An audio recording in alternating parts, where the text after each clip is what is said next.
the realities of the border. I was able to experience firsthand what the narrative of the current federal government is getting completely wrong.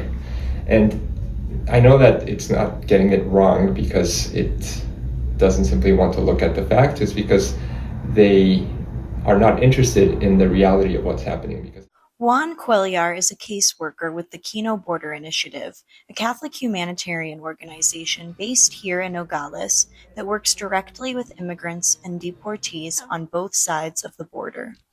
the majority of people that are being deported right now are people that have been in the US for many years without any criminal record. Cuellar says about 85% of those arriving at the Nogales shelter are men of all ages, many flagged not for crimes, but for how they look.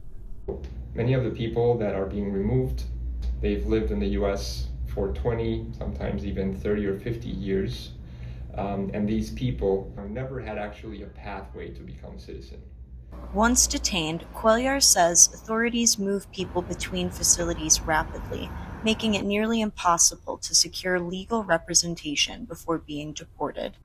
On February 4th, Department of Homeland Security Secretary Kristi Noem held a press conference at the Nogales border wall, declaring it the most secure border in history. Arizona public media fact-checked some of the claims made and found information that contradicted the government's own data. We regularly see people that have been abused by the authorities in the US when they are being arrested and then when they're being detained. You are being incentivized to actually leave the country. You're not going to be treated very nicely by these authorities. And that's what they're doing. They're pushing people to the limits when they're detained.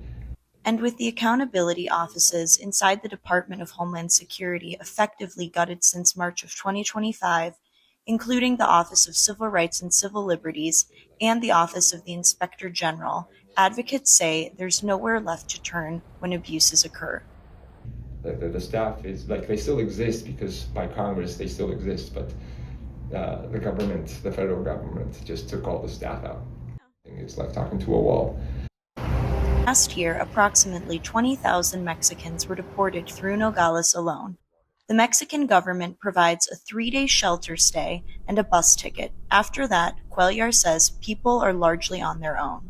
If you have no connections, if maybe you're a dreamer and you've been in the US since you were 2 months old, how are we going to make sure that they actually have a good net of support? What's harder to see in those press conference photos? The people on the other side of that wall and how long they called America home. Reporting from Nogales, this is Kathleen Zinga.